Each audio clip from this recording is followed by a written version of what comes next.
Do'stlar, mana kech keltirib oldik, xudo xolasa, tugatib oldik shu oshni. Tugatganmiz yo'q, endi ertalab saharligacha ishlaymiz, xudo xolasa. Endi ertaga shu ice ochilishi bo'ladi.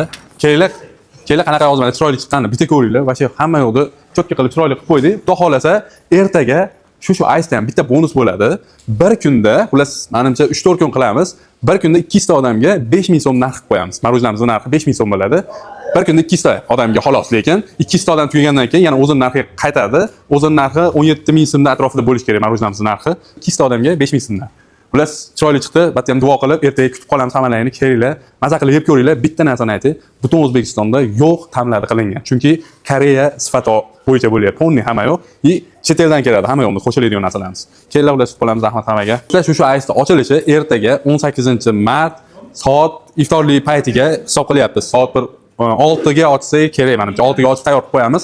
Iftorlikdan keyin kelaverasizlar. Hamma yo'qimiz, xudo xolasa sizlarga ham yoqadi. Rahmat.